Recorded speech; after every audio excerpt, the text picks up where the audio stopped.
gosh, hey, hang on 1 second. I forgot my camera and I'm sideways. Give me a minute.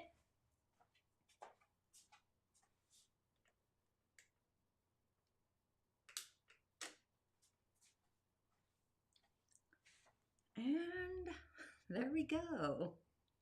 That was kind of exciting. A little pause there, but either way, welcome to another fantastic Friday. Our lunar guidance elemental energies just making our way through the portal. It is August 1st, 2025. The moon is in Dear Scorpio. For Natal Moon Insights, diving deep into your natal moon sign, go ahead and visit Tanya D on YouTube. Go to your moon forecast to learn more about your natal moon sign through the seasons.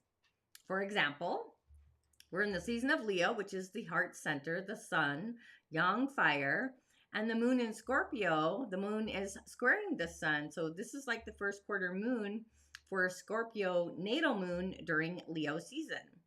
And coming soon, the Lunar Grimoire will be ready for review. Be sure to check back to grab a peek at that.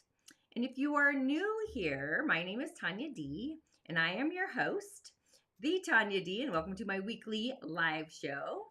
Today, we're stepping into one of the most powerful cosmic windows of the year.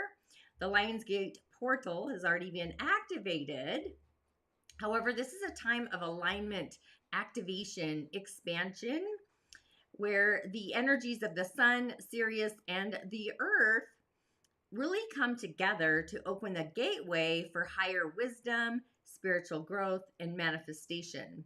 It's all about harnessing that cosmic boost to really leap into the next level of your own personal transformation. But the magic does not stop there, I might add. The day after, on August 9th, that's when we're heading straight into the full moon. And this is a perfect time to release, of course, manifest, illuminate what's been hiding in the shadows, the ghost in the darkness. And with the full moon just one day after, we're building up to a peak of emotional clarity, energetic release. It's like what's ready to come to light for you. So if you are in the online coven, a meditation plus ritual, of course, will guide you through this cosmic energies of the Lion's Gate and a lot more, and how to align with these powerful forces to really navigate and set your intentions, tapping into this universal flow. So stick with me until the end, where I'll be also offering my Mini-Cowry shell divinations, unlocking personalized insights to guide you through the next chapter. Be sure to drop your birth year and month in the comments, and let's see where the wisdom the universe has in store for you today.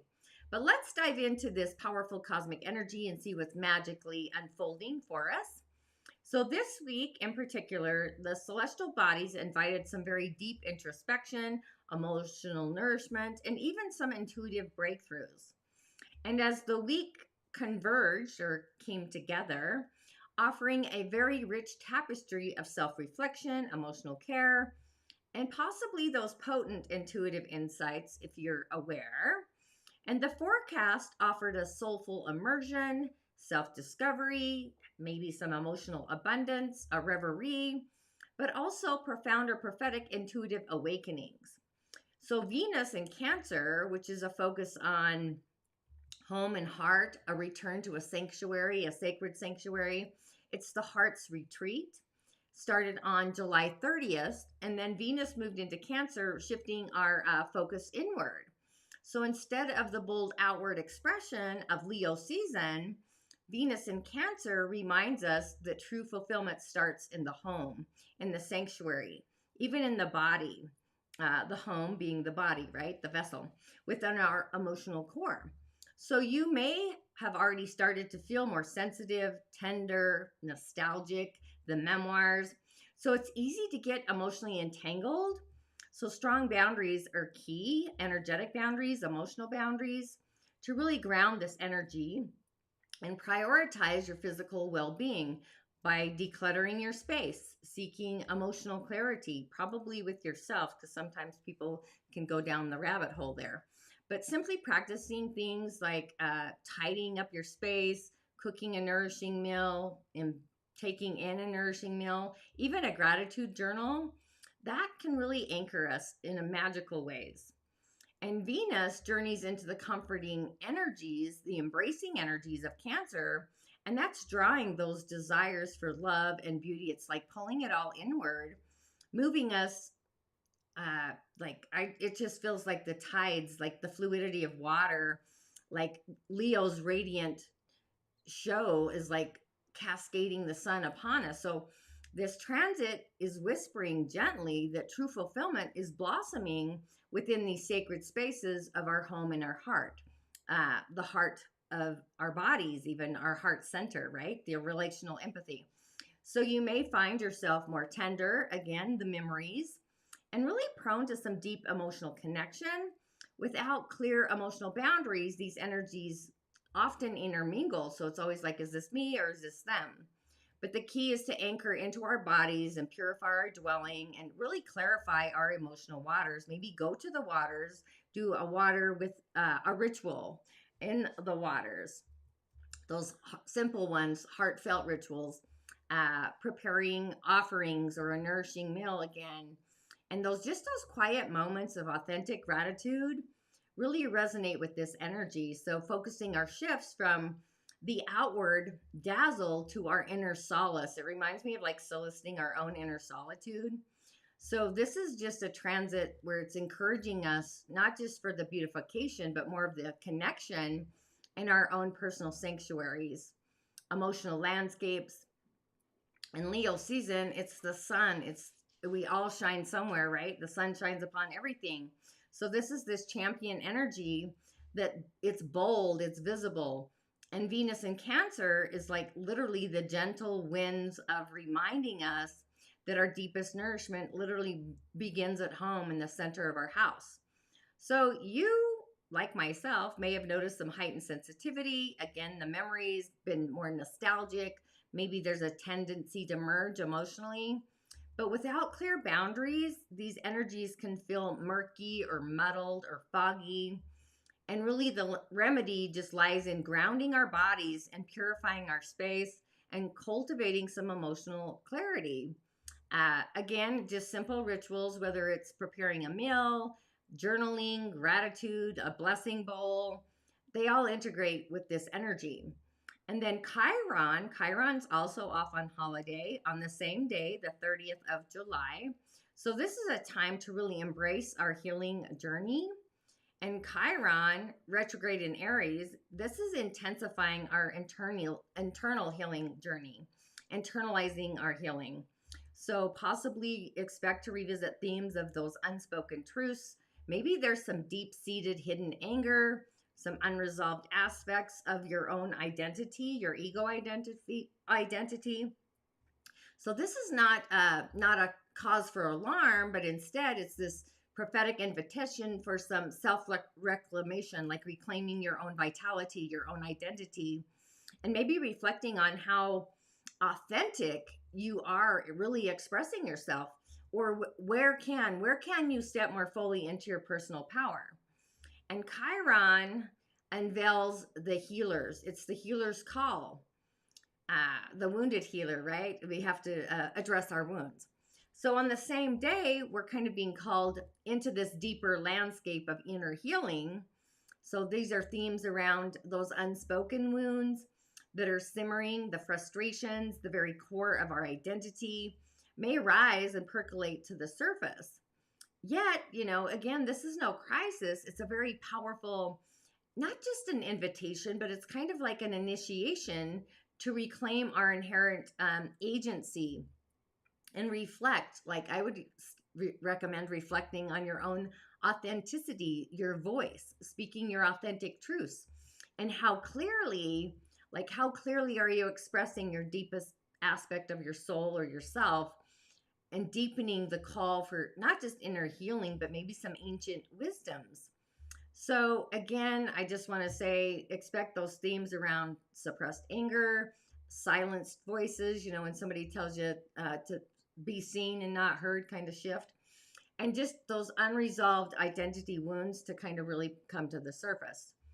So this is our invitation to reclaim what that is for all of us.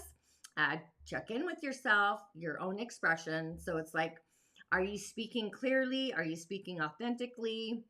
But that's not all. That's just like two little magic happenings, I'll say, mystical, magical happenings. Our final highlight is a breakthrough in clarity. There's this powerful Mercury cazimi yesterday, the 31st of July. So this marked the midpoint of Mercury off on holiday, which that's what I call when planets go on retrograde. They're on vacation. So when Mercury aligns with the sun in a cazimi, this brief window really cuts through the confusion, cuts to the chase, just bringing sudden clarity in these insights. Really focus on your curiosity over the drama and the chaos, authenticity over the performance, and engage in some creative practices, spontaneous writing, and really allow and let some automatic writing, your intuition speak through your hand, your clairvoyance, your clairaudience, all those things, all the clairs. There's so many. And honor your emotional boundaries, releasing what isn't yours, and nurture what is, and remain open to profound insights. So the cosmos, the energy of the celestial bodies, is really amplifying what needs to be seen but also heard. So just allow and let it unfold naturally, and stay curious before coming out, like saying something, invoking words is kind of what I'm sensing, because this is a very magical, significant moment. The magic of Mercury in this cazimi. So Mercury reaching the heart of our sun during this holiday season, the retrograde, it's like this brilliant flash of clarity can really like pierce right through that lingering fog and the muddle. So there's a unique alignment, and it's emphasizing like curiosity over seeking the drama. So stay curious, stay authentic, utilizing your own expression over external validation. Just be authentic to yourself. Embrace creative outlets, whatever they are, free flowing writing, automatic writing, and just really allow your intuition to be the source that guides you. And definitely, I always, any divination, it's usually an energetic boundary, but this one's more about our emotional boundaries, releasing any and all external noise. That's like the static on a TV before we had Wi Fi, I guess. But really nurturing your true self, your authentic self, and stay open, stay receptive to just sudden, profound understandings, like seeing things through a different set of eyes. The universe is both a mirror reflecting our inner world, but it's also a megaphone amplifying the messages. So just allow what surfaces to be fully witnessed rather than rushing them in. And you may just find within your own mercurial system that Mercury finds its heart within the sun's brilliance, like radiating that shine. So it might feel fleeting, but it's also a potent alignment, an energy that burns through this confusion, that offers sudden, sharp clarity. It feels very metal, which I'll get to shortly. But the wisdom here is to lean into our curiosity instead of the chaos and the drama, be more authentic over like being a performer, and really embrace the creative flow. It brings me back to automatic writing, just allowing your intuition to speak those volumes. And honor your emotional boundaries. I always like to say no means new opportunities. So just releasing what's not truly yours, and cherish what is by remaining open to those unexpected revelations. So energetically, I just want to say that the cosmos is both this mirror, it's reflecting our inner truths, it's this megaphone amplifying its resonance. It's a resonant field. If you've ever skipped a rock across a lake and watched the waves surf out, it's usually very intense at the beginning, and then when it goes out, it's still there. It's not as intense, but the energy is still there. So what emerges is truly meant to be acknowledged, not hurried or rushed. So I just want to say that. And then with the moon today being in Scorpio, any natal Scorpio moons out there? Just comment if you have a natal Scorpio moon. I happen to. So if you're tuning in here, this is like direct and empowering. There's this emphasis on the journey. So under a Scorpio moon, emotions are deep. The intensity comes to the forefront, creating a potent atmosphere for introspection, doing some shadow work, emotional releasing. So this is really this whole weekend till Sunday. It's a very powerful time to dive beneath the surface and confront what's been avoided, whether through journaling, cathartic tears, sacred sexual practices. I'm thinking like Kundalini rising, and just movement that really clears stagnant energy. But the key is to engage with the depths of intimacy without getting trapped into this emotional quicksand, the quickening of it. And both Scorpio and the current season, Leo energy, they're both fixed signs, which can really bring stubbornness and resistance to change and transformation. So to navigate this, definitely stay open, practice I was going to say a radical ritual, but radical flexibility. The Scorpio moon brings this surge of deepened emotions, heightened sensitivity and intensity, offering a very potent current for introspection and doing those shadow work. So it'll bring this emotional liberation. So it's a fantastic time to explore what literally lies beneath the surface and face what you've been avoiding through this transit. So this one can manifest through practices like journaling as well, allowing the tears to flow, engaging in those sacred energies. Again, Kundalini, I'll get into that a little later, but the sexuality, the intimacy of it, or using movement to release the stagnant energy. But the challenge, usually, I find, lies in diving deep without getting caught in that emotional quicksand. It's like the void, it's the space in between. So being that they're both fixed signs, the energy, there's this tendency towards stubbornness or the resistance of the transformation. So it's about being in the flow, and the path forward really requires being open, but also a commitment to the radical ritual of being flexible simultaneously. So I would say there's a blend of being both concise, but also evocative. As the moon in Scorpio intensifies our emotions into Sunday, providing us with powerful opportunities to really dive deep into shadow work, being more introspective and emotional releasing. I would even suggest, again, going to the waters. Venus is in Cancer, but pull out your journal, release those tears, and what is sacred. So the Kundalini rising, it could be red Kundalini, golden Kundalini, green even. Any movement to clear stagnant energy, this is your invitation to confront what is hidden, but be highly aware of the emotional quicksand, the thinking, especially with the moon in Scorpio squaring the sun in Leo. So it's about being radical, being flexible, and also being open simultaneously. And if your natal moon is in Scorpio, if you don't know, I always have an affirmation for each of the moon signs during my show. So this affirmation is for you if you have a natal moon in Scorpio. It says, I burn bright in the light and hold sacred the depths within. My power flows from vulnerability and courage entwined. So that's just basically holding sacred space for what your heart wants. And then just a short little insight into the natal moons and Sag. We're going to dive deeper on Monday's show, but for the moon's forecast, that's kind of where I hold all these. But on Sunday, the fun day, the moon enters Sag. It kicks off the week, igniting the day with this vibrant double fire energy, Leo and Sagittarius, right? So this combination sparks a thirst, a quenched adventure, maybe some lightheartedness, new experiences. So this one, I would say Sunday, it's a perfect time to shed any lingering heaviness by getting outdoors, whatever shadow work you're releasing from the Scorpio energy, and just moving your body some more and diving into something that makes your spirit soar, maybe even roar, as we are in the Leo season. But just be mindful of the energy of Sagittarius. It has a very impulsive side. So this moon can stir impatience or the urge to act without thinking, or even say something without thinking. So stay open. I always like to say stay curious, but resist that urge to rush in like fools rush in, and really allow joy to be your compass.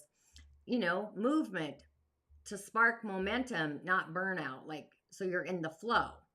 So it's really infusing the entire week next week with this dynamic double fire energy, igniting all the adventure and the freedom, a craving for novelty.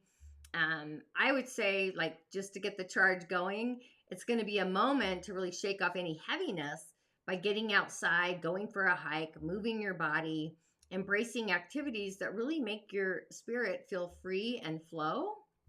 So, watch for the energy, this impulsive edge. It can also trigger impatience. So I find often there's a tendency to leap before looking. So just stay open, be curious, avoid rushing, and allow the joy molecules, if you've heard me talk about those, the joy molecules to guide you and move, create, do it and flow so you don't get exhausted. So, with this energy and the fire inspiring all of this adventure, a desire for new horizons, this is our cue to really release any lingering weight by embracing the outdoors, engaging in physical activity, and really just exploring something that truly ignites your spirit, not the spirit of the others. But just be aware, however, of those Sagittarian impulsive tendencies. So, this lunar energy can also provoke a lot of impatience, toe tapping, a desire to act prematurely. It's like running out the gate before the gates open. So, the key for this one is definitely to remain open and curious and avoid the haste. And again, the joy molecules, just allow that to be what leads you forward and use movement to build or momentum. And that way you don't burn out, frying the candle at two ends as I'm looking at two candles. And an affirmation for you, if your natal moon is in Sagittarius, this is for you. I speak my truth boldly and live my journey with heart. I expand through expression and trust the stage of my soul. I really like this as well, just knowing where you are to radiate that energy. So with that, quick break, and then I'm going to expand through the expressions of the elemental breakdowns and why I work with those in our next segment, because I've kind of changed up my show a little bit. So a quickie, and then I will be right back, literally. A call to wisdom. Are you standing at a crossroads, seeking clarity amidst life's uncertainties? Do you yearn for a deeper understanding of your purpose, your challenges, and the unseen forces at play in your life? For generations, the Dagara people of West Africa have turned to their shells for profound wisdom and guidance. These ancient tools, imbued with the spirit of the ancestors, offer a unique pathway to self-discovery and destiny.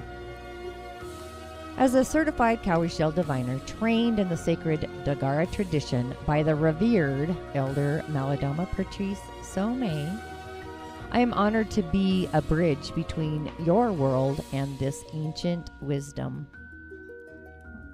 Through a personalized cowrie shell divination, we can uncover hidden truths, identify blockages, and illuminate the path forward. Whether you seek guidance on relationships, career, health, or your spiritual journey, the cowries hold the answers you seek. It's time to step into your power, to embrace the wisdom that awaits you. Visit tanyad.tv to book your transformative cowrie shell. And we are back. I'm always sitting sideways, but here I am. So as we dive into the 4 pillars for today's cosmic guidance, I want to just chat about the 4 pillars of destiny. A lot of people don't really understand them, but welcome back. And I just want to talk about this very fascinating tool from ancient Chinese metaphysics called the 4 pillars of destiny, or often the Ba-Zi charts referred to. So essentially, it's an astrological blueprint of your life on the elemental pathway. Of course, it's derived from your birth date, your time, and the hour, and the place you're born. So think of it like this. Just as a beautiful temple is built on 4 strong pillars, your life's energy is mapped out by 4 key pillars. and they do change every year, but each one represents a different aspect of who you are. So the year pillar is our foundation. It's our foundational energy. It's the broadest influence that represents our ancestors, our legacy, the social environment that we were born into. It's the who and the where that you come from. And then the month pillar, which is right next to the year, this is arguably the most important pillar for understanding your career, your social standing. It reveals your professional drive, your relationship with your parents, the environment that really shaped your work ethic, and a lot more. It's the how. It's the how you make your way in the world. Then we have the day pillar. This is the heart of the chart. The top character in this pillar is called your day master. It's the core energy when I do my show. It represents you. It's your core self, your personality, your innate character. And the day pillar also governs our close relationships, our marriage relationships. It's the very center of who we are. And finally, the hour pillar that I started bringing in. This one speaks to our personal ambitions, our children, and later in life.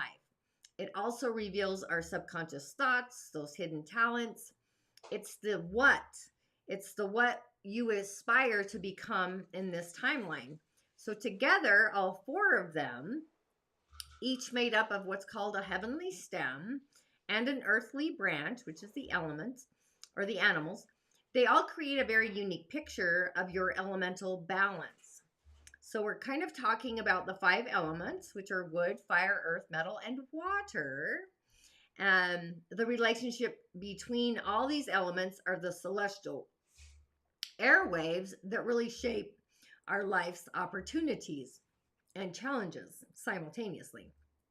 So when I'm talking about the 4 pillars, I'm not just talking about your past, I'm looking at your present potential and your future destiny simultaneously. So it's a very powerful tool and a way to understand your own energetic blueprint and how to live your most authentic, balanced life. So as I look quickly into this, I hope this does give you a little more insight into this magical system. Next Friday, I'm going to dive deep into the Bazi, the 4 pillars for the full moon in Aquarius, including the hours. But I do also utilize these charts for personal medicine, ritual energy, for your own personal elemental pathway. So during a session, it could go from your food to color to cars to all things to really rein in elemental balance. So being that it's an energetic blueprint of your life based on your birth and date and the place you're born, think of it like this. Just as a beautiful temple is built on 4 strong pillars, your life's energy is mapped out by these 4 key pillars. And each one represents a different aspect of you and who you are. So again, the year pillar is your foundation, your social circle. The month is the engine. It's the engine of your career, your professional drive. The day, that's the heart. It's the heart of the chart. It's like the sun in astrology, especially with your day master. This represents your core self, your identity. And then finally, the hour, that speaks to our personal aspirations. It's our inner world. It's our emotional foundation. Now, what are these pillars made of energetically or whatever not? They're built from the 5 elements, wood, fire, earth, metal, and water, but also the outer elements, which I won't dive into now. If you're a part of Gift and Purpose, you know the outer elements. But each one has a very unique flavor and an energy that influences your personality and even your career path. So wood as an element, this is a wood day master. This is the visionary, it's the planner. It's about growth, innovation, leadership, the breakthrough. I believe Elon Musk actually has a young wood day master. So people with strong wood energy are generally drawn to careers in teaching, design, business strategy, thinking outside of the box. Where fire is all about passion, creativity, performance. So it's the spark of life. It literally is the spirit of life. and I combine the two, which I'll get to, but you're going to find a lot of fire energy in fields like entertainment, public speaking, technology. And we just entered what's called period 9 in Chinese metaphysics, astrology. So period 9 is bringing all of that energy to the forefront, the fire element. And then Earth is our stabilizer, it's our nurturer. It represents trust, groundedness, being a good source for others, like coming home. It's the foundation. So this element is often found in real estate, healthcare, human resources, nurturing foods, I would even say. Where metal is the element of structure, precision, justice. I include the directions in space too. But anyway, it's about logic and discipline. I was just thinking my house, the west side. Anyway, I won't go down that rabbit hole. Anyway, this energy is great for law, finance, engineering, any field that requires meticulous detail, even like mechanics, I will say, armory, anything to do with metal, making metal, forging metal. And finally, water. Water is our great communicator. It's our wisdom keeper, the keeper of wisdom.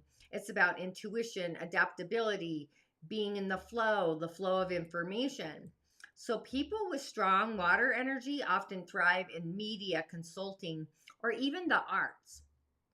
Now, here's where it gets really interesting. That's why I love these charts. Your birth chart gives you a unique elemental balance or sometimes an imbalance. So you might have a lot of fire and not enough water, for example. And I don't know if you noticed, this chart has 0 water. There is no water in this chart. But your spirit already knows this. Your subtle bodies and energies already knows this. So we often unconsciously, whether we're aware of it or not, we attract the elements that we energetically need to create balance in our lives. Whether we're drawn to people, places, even careers energetically that provide the missing energetic puzzle piece. It's like our inner compass, our celestial airwaves, guiding us towards what we need to feel whole, satiated, and live a more harmonious life, being in harmony. So when I talk about the 4 pillars, I'm not just reading a chart, I'm understanding your energetic blueprint, the intuitive wisdom that really connects us, all of us, to people past that really help us shine and illuminate the star that we are, to shine our brilliance, our brightest energy ever. So I just want to say thank you for joining me for this short segment, and we'll have a cute little break. This is one of my very favorite parts of the show, divination, the elemental guidance for your own personal data. So a quick break, and then when we come back, all you have to do is comment your month and year you're born for a little cowrie shell divination. And I'll probably dive in a little deeper because I combine the two in my sessions to really dive deep and express your own personal cosmic airwaves. Are you ready to tap into the cosmic currents and amplify your manifesting power? Join our monthly coven, a sacred space to elevate your desires through the wisdom of the stars. We've journeyed through the age of AI, balancing intuition and technology. We've unlocked the magnetic pole of your natal moon sign, and now delve into mind plus emotions for manifesting mastery, harnessing the power of your natal Mercury. Each month brings a new celestial focus, a new pathway to your dreams. Visit TanyaD.tv workshops to learn more and join the monthly coven. Your manifesting journey awaits. Ooh, and we are back. And as we wait, as I got multi-streaming to check out people, I got the incense going. But as we wait for a cosmic invitation, somebody needs to drop their birth year and month in the comments. I just want to elaborate a little bit more in a private cowrie shell divination session. I can create a personalized ritual designed to align with your unique energetic algorithm, the elemental energies. And when we work together in a session for personal elemental guidance, basically, that's when we begin a conversation that really spans these ancient traditions. By blending the structural wisdom of the East with the living oracle of the West, in this case, West Africa, Burkina Faso, that's where I learned cowrie shell divination. I blend the tools. One tool, definitely, I use the 4 pillars of destiny. I call this your cosmic energetic elemental foundation. It's like a map. And it's a very static blueprint. It's a picture of the energetic terrain that you're born with, personality. This tells me and you what you're made of energetically. It really reveals your elemental balance, your strengths, and your inherent challenges. It's the lifeline patterns that really define you, but it's also the deep knowledge of your core nature. So, what does that look like? If your chart reveals that you have dominant wood energy, the element, that's where we understand, or I see that you are naturally visionary, you're a planner, you're a leader, you're an innovator. And we can see that possibly your greatest opportunities for growth really lie in innovation. So, by knowing your map energetically isn't quite enough. We also need to know the weather on this map. So, this is where the ancient wisdom of cowrie shell divination comes in. So I use the shells as a living oracle spirit in the shells. I do these in person too, and you can move them. I'm totally like that as well. But there's this dynamic conversation with the universe. So I don't really consult them for a general reading. I cast them to address your specific questions in the moment. The way the shells fall, their patterns, and their positions all speak a different language on the cloth. It really gives us direct, actionable insights, and this tells us what's happening right now in this particular moment. So the shells themselves provide a living, breathing perspective on the very moment of the energy that we're in. So this is kind of how I bring them all together. The 4 pillars, this is why I do bring them all together, actually. The 4 pillars, that's what's behind your life patterns. And the cowrie shells are the how to navigate them. So to go back to my example, the 4 pillars shows you're a powerful wood element earlier in the show. Natural visionary, so maybe you've been feeling stuck. So we then ask the shells, like, what is blocking this person's natural growth or rhythm? And the shells may show the pattern that points to a specific relationship, could be fear or maybe even an old habit. And the 4 pillars, the elementals, gives us the context of your own personal soul's journey. So the shells provide the specific time-sensitive message to guide your next step. So it's a magical, beautiful synergy.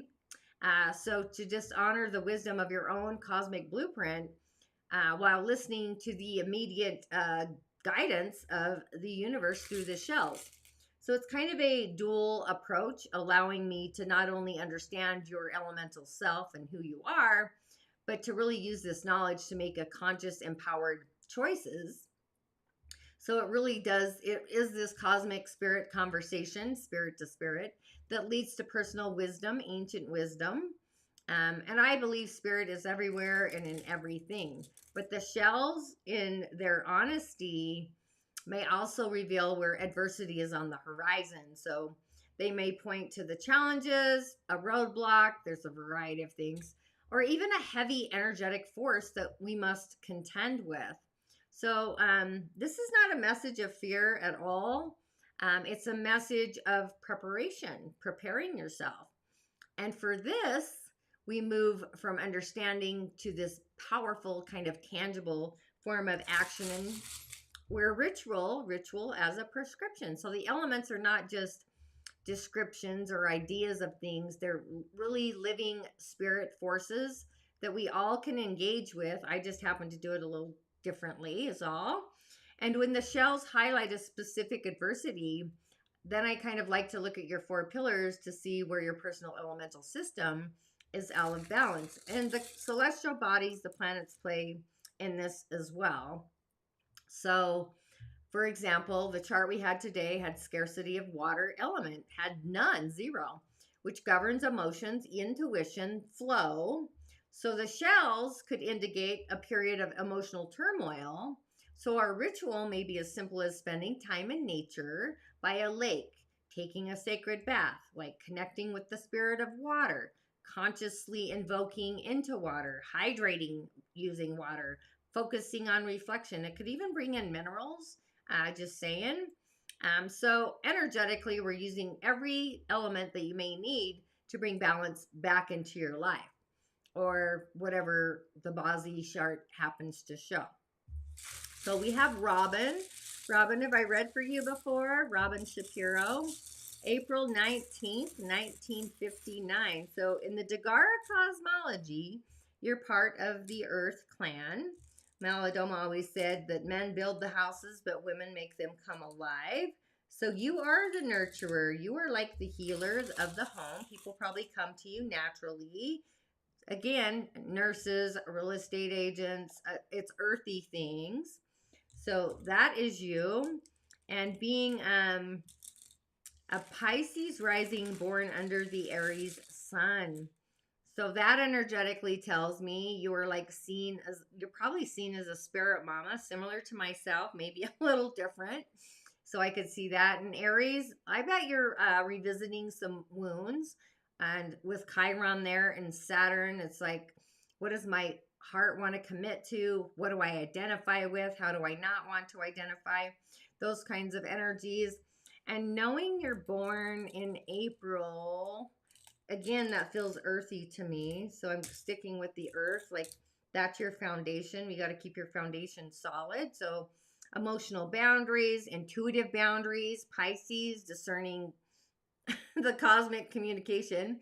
Pisces is also connected to our crown center, and Aries is connected to our root chakra. So I would kind of work between both of those if I was you, just for that guidance. And you can also use water for ritual, but also I would say fire for your embodiment. Sorry, I'm playing with my incense here. But if there's not a specific question, you want me to just move the shells on your behalf, I'm totally cool with that. Just comment a Y or an N in the show notes. And for those of you new tuning in, this is the final part of my show where I do Mini-Cowry shell divinations to give insights to my listeners and my audience that I'm so excited that you're here for. And yes, I'm moving with the Fae. I haven't pulled out the Fae for a minute. Sometimes I do that. If you don't know, I do have a fairy mound out front, and boy, is my mound flourishing. And then we got what lies in the shadows. So this is about identifying, like, are these my people? Are these not my people? Do I belong here? What am I attracting? Am I attracting what my heart desires? And is this something I can commit to? So I always like to say what lies in the shadows is like the ghost in the darkness. There's always light in the depths of the darkness. So I don't see a comment there, Robin. So I'm just going to move the shells on your behalf and see what comes through. What lies in the shadows there. So I'm going to affirm your spirit for the magical being you are, from your gatekeeper, your guides, all the beings seen and unseen, that I may be a conduit to deliver the message you need to receive today. And with that, I say Ashe. All righty. You are in a place of change. Something is like bubbling on the surface. Be sure you work on your boundaries for that. The reason, there's a few things happening. If you don't install the boundaries, there could be like a radical, something dramatic and chaos happening. So that would be like a telltale sign. And what's funny is this is the chaos and the drama card, not going to lie. So something in the transformation, we need a different perspective, a higher perspective. It's almost like seeing through the eye of Creator. And yes, your ancestors are initiating this change. Your close ancestors, not like far lineage ones. I would say like grandparents, someone closer to the timeline you're in now. So I really like that. We got to get you into the flow, possibly nurture yourself first before you nurture others. Yeah, because that's blocking you. Something needs to be said. Like somebody's actually crossed a boundary, so something needs to be said. I would get organized around those words, especially with Mercury off on holiday Venus moving into Cancer. I would literally go back and listen to my entire live show around what I said about automatic writing, nurturing yourself, like being in your own personal sacred coven, basically, initiating those kinds of things. So you can bring it out to the forefront, knowing you're an Aries. That is the initiation. That is the action that you need to take. You're sitting in nature that's feeding this. We do need boundaries. So, like I said, I would probably think before I spoke, um, possibly use the wisdom of words to heal the forces of adversity, the conversation that maybe needs to be had. So, yeah, there's great change happening, but ultimately be devoted to what your heart wants so you can open the door to where you belong. I feel like you're moving. I don't know if you are, but I feel like you're moving, whether it's career, home, or a relationship. There's something, there's change happening. I would say it feels like home. So be devoted to what your heart wants. We all kind of do things for the others and we forget ourselves. But yeah, community is strong. So I do like that as well. Anywho, is that hit the spot, Robin? And you won't believe it. So this is like week 2. I forgot to do an affirmation for my live show, but I have so many affirmations that go with the one that resonates. Okay, and this is called the undressing of the salad. So how do we undress a salad once we put dressing on it? It's nearly impossible. So things are juggling. So it's basically things are going into the place they need to belong. Oh my gosh. And yeah, so this is like aligning with what your heart wants and believing it to be true so you attract it. So I like that as well. Okay, do we have anybody else in my live stream today that wants a little mini insight? Again, Robin, go back and listen to the rest of the show. And then you get the Fae of the Fiery Sword. So I'm just going to say this with my outside voice. Every card either adds to a 4, is a 4, or has some 4s. So this is about cutting away what no longer serves so we can attract what our heart desires. And we've got the fiery sword. These are the singers. They're called the singers of the realms. They look like, I would say, I always go to the Fae, but they could be like angels, dakinis, any otherworldly being. But yeah, so this is breaking the way, opening up the doorway to, I would say, other worlds.